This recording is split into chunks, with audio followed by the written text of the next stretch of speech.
Good evening and a very warm welcome to First Issues. There's a common perception that recruiters value experience over any other skill a candidate may have. We tested this theory and found out that it is indeed true. We simply scoured several newspapers in the week that marked the end of February and the beginning of March this year for the requirements listed in various job advertisements. This classifieds page from Miri is pretty indicative of what we uncovered. There are 23 job openings advertised on this one page, 18 of which indicate the need for anywhere between 2 to 10 years of experience. The bulk of the positions that don't specify such a requirement are for farm workers. One was for an internship. We paged through the Sunday Standard, The Voice, Botswana Guardian, Weekend Post and the Midweek Sun.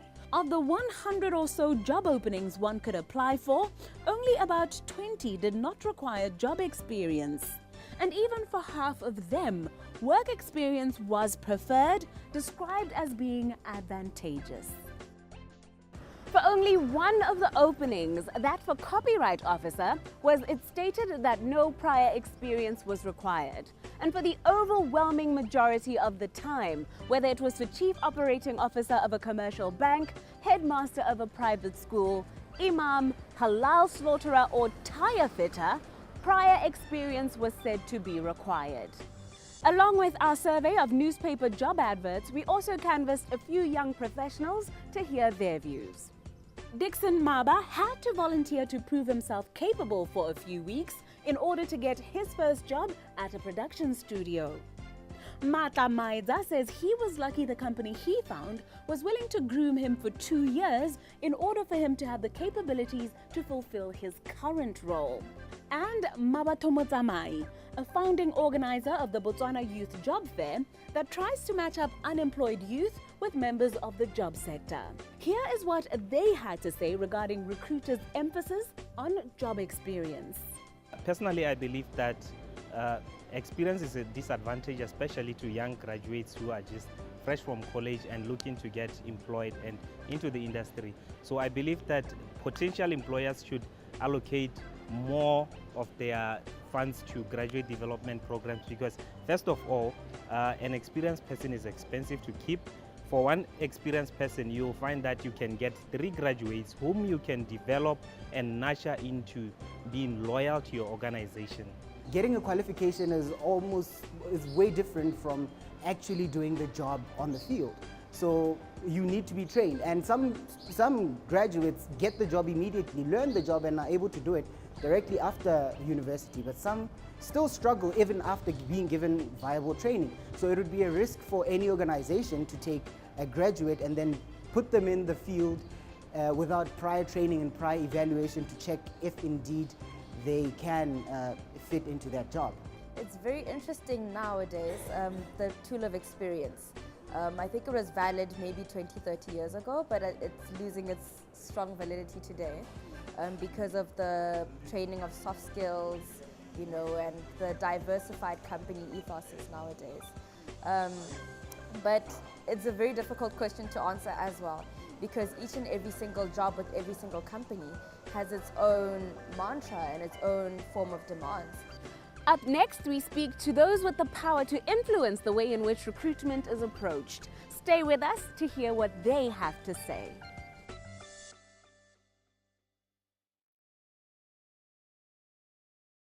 Welcome back to First Issues. Having demonstrated the limited opportunities available to inexperienced graduates, we now speak to FNB Botswana's Human Resources Director, Ms. Gaone Macholo, as well as the Managing Director of Botswana Development Corporation, or BDC, Mr. Bashi Gaetsalwe, to help us understand the plausibility of a new approach as well as the realities on the ground. Ms. Macholo says in emphasizing the value of experience, corporations are motivated by the bottom line. Experience is very important for any employer. It is very true because employers firstly want to hire someone who will improve or make a difference in their bottom line as quickly as possible. So someone who has experience knows how to judge things better. I think we know that in life that experience makes you or gives you better judgment of issues. And when you look at different things in life, you'll see that the more experienced people are a little bit more cautious, even if they are bold. But less experienced people are very bold, make a lot of mistakes. Sometimes they're able to rise up and sometimes they don't. So the reason why experience is important is because of those things. And then there's soft skills that you don't get taught at school. And these are how to work with people that are different from you, how to be able to assimilate different ideas, sometimes even put your own ideas on the side and take the ideas of your team, teachability, sometimes being intelligent at school doesn't necessarily make you the best worker, because you might think you know it all when in fact you can learn a lot from other people. And then potential to critique things. Every company wants to do well, so they want people that would be able to look at things, processes, products, and say, this is how I think we can improve, or this is how I think we can beat our competition. So it's a myriad of reasons around why experience is important. But to summarize it all, it's around technical issues around contributing to the bottom line, and secondly, the soft skills that only take practice but can't be learned from school. That really must be a relic from the old world of business, for lack of a better word to put. Because experience is also something that is often very ill-defined, right? And sometimes what we find, certainly what I've found in my experience, is that when someone comes and says, I've got 15 years experience or 10 years experience, really what they have is 1 year's experience 10 times over. So I think we need to interrogate and understand what really is experience. And I think for me, experience really has two components to it. One is, what are the challenges that you have had to deal with over your career, right? Whether you were a senior employee, a junior employee, whether you are fresh starting out of school, whether you've been in the labor market for a long time. The first idea around experience, what challenges did you face, and how did you face those challenges? And the other side of experience is about results. And I think we need to begin to give more and more emphasis to linking results with experience. Because sometimes someone will say, I've been a manager, in a pharmacy for 10 years. And you say, well, what did you actually achieve, right? What results did you deliver in that role? And you find that they haven't delivered anything meaningful nevertheless, yet they claim to have 10 years experience. So I think understanding what is experience, what are the challenges you've dealt with, what results you've achieved, that becomes a really big thing. So saying I have experience is not enough anymore. People want experience with results.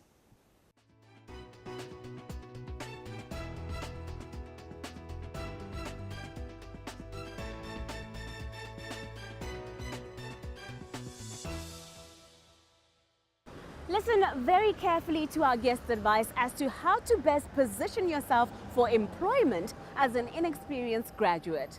We shouldn't mistake experience to be found only at work. If you are a fresh graduate, you can get experience from different things. Like when you are at university or any tertiary college or even high school, if you choose to participate in extracurricular activities, for example, you might be selected to become a leader.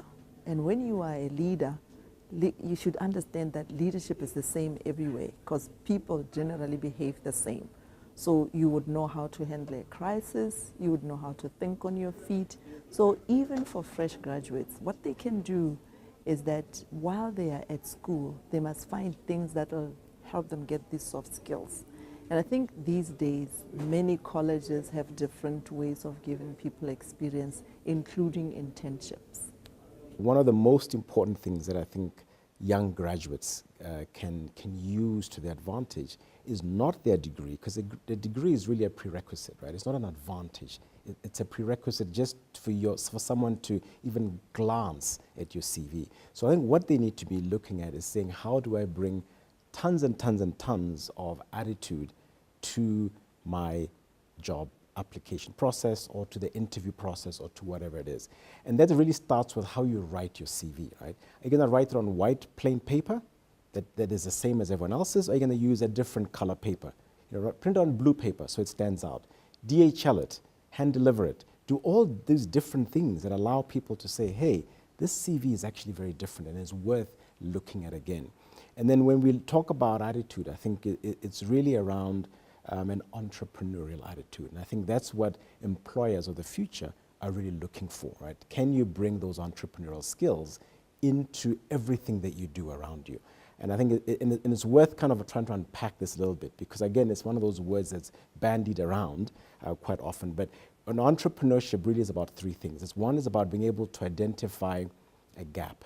Something is missing in the market, right? Number two is being able to, having identified that gap, understand what is the opportunity that can be seized from that gap. And then number three, it's actually making it happen.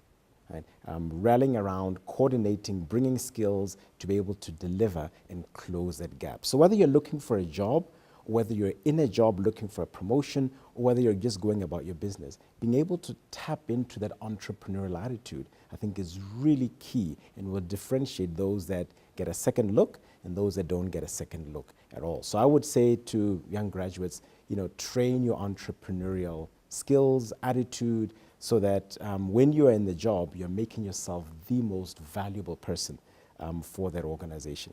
It doesn't mean that you have to start your own business, and many entrepreneurs do start their own business, but even if you don't and you want to work for somebody else, those skills are still so key for success and for advancement within the job place. What do you think employers could consider other than experience? I think it's the soft skills that I was talking to. Remember, qualifications are not even negotiable. You must have qualifications. Yes, in other areas, people in an environment, where they have stayed in one environment for a long time have been lucky to rise through the ranks even without qualifications. But in this environment or the season we are in, you must get qualifications.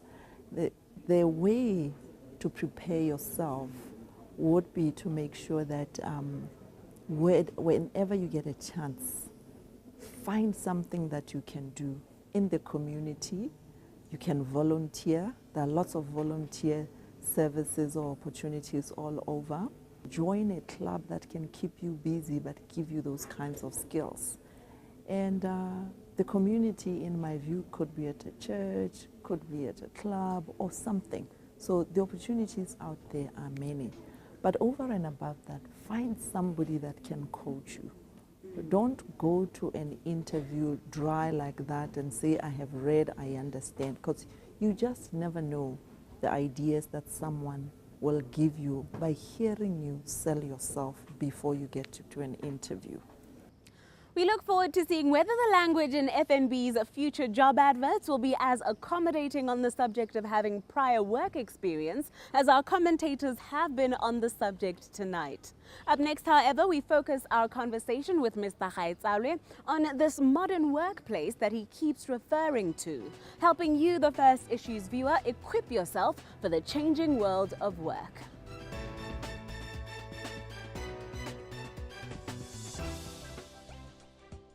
Welcome back to the show. At various points in our discussion on workplace readiness this evening, BDC Managing Director Bashi Gaetsalwe has said we should all appreciate that the rules of yesterday no longer apply to the world of work because of the onset of the Fourth Industrial Revolution.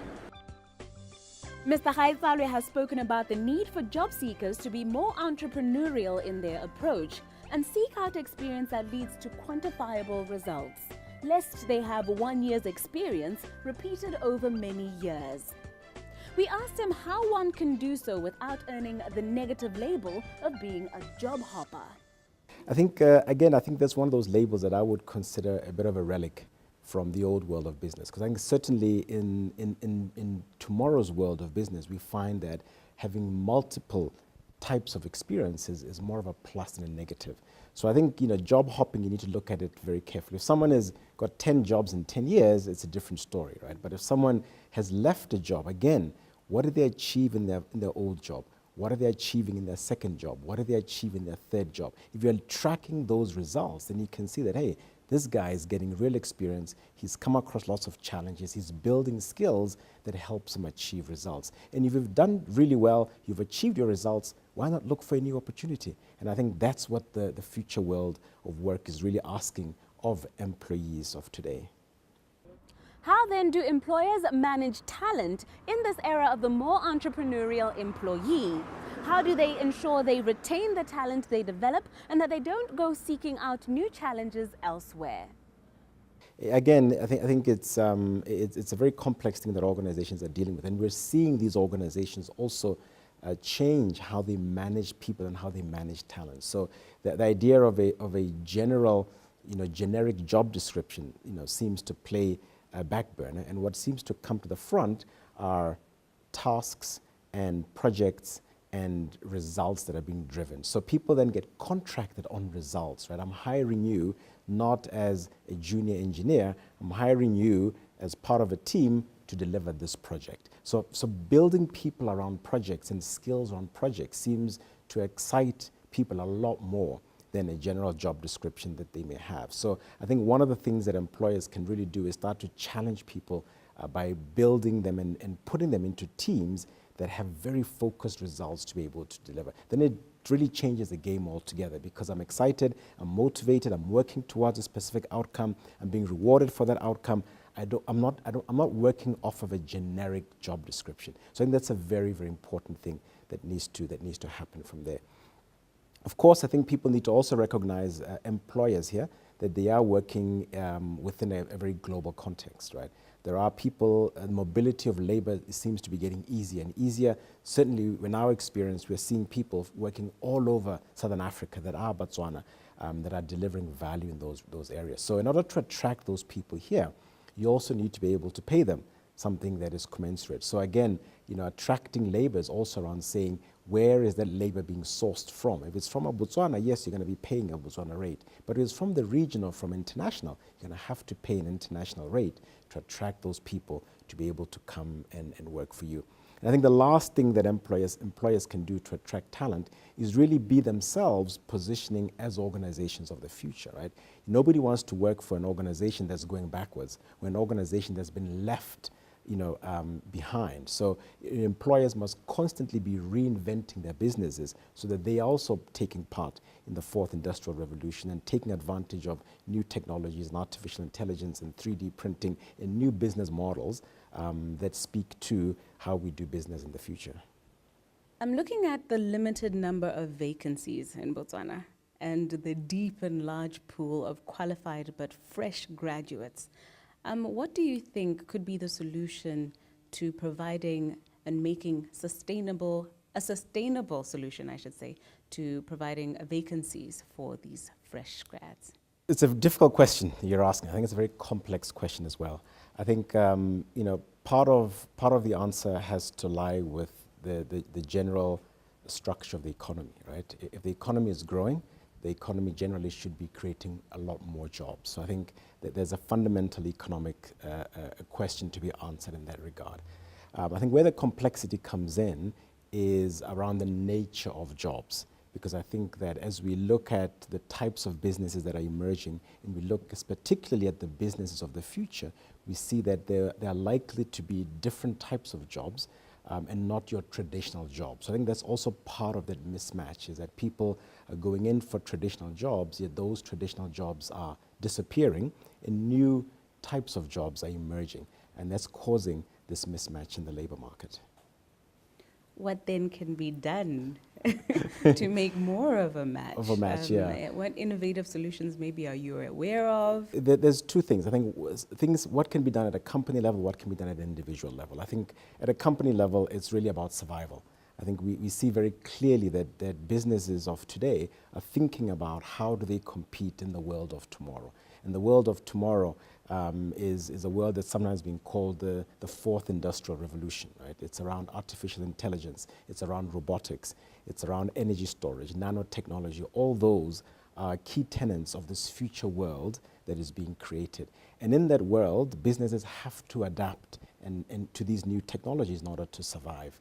At the same time, people entering the job market, the labor market, have to also position themselves as being capable to work in that new world. So I think employers are looking for very different types of people to come into the labor market, and certainly individuals need to be asking themselves, am I looking for a job in tomorrow's world or a job in yesterday's world? And if you're looking for a job in tomorrow's world, then you better understand what are those skills that are required and how do you acquire them.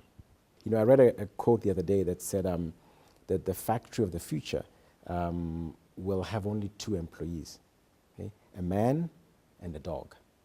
Right? The man will be there to feed the dog, and the dog will be there to make sure the man doesn't touch the equipment. So it's a rather extreme example, but it does show that in the future we will not have organizations that hire tens of thousands of people at a go. Right? The organization of the future will be technology driven. It will be driven by robotics. It will be driven by nanotechnology. It will be storing its own energy. So everything will change. And I think the best way to position for that is to understand the change and prepare yourself either to work in that change or to create that change. So I think young people certainly have an opportunity now to become entrepreneurial. Small business, medium business, large scale businesses, to really start, you know, entrepreneurial and a real entrepreneurial movement that can help them be successful in tomorrow's world. Another question corporates may be asking themselves is how appraisals are to be conducted under the model of work that Mr. Gaetsalwe is proposing as being more effective for the digital revolution. Surely current appraisal methods aren't quite as enabling for the innovations required. Evolution is happening everywhere, right? We see even on the performance management side of things, performance management taking a very, very different view. And instead of being a static view around performance, it really becomes a very dynamic conversation. So people are then having conversations around delivery of projects, delivery of assignments, whole projects, whole assignments, as opposed to very discrete, very minor components of all of that. So I think it's a very different view around performance, and we find that, like I said, it's not a static do it once of the year. It becomes an ongoing conversation that people have, and that's probably the biggest pivot points from the old way of doing performance management. Is it's an ongoing conversation around results, around delivery of projects, around delivery of large assignments.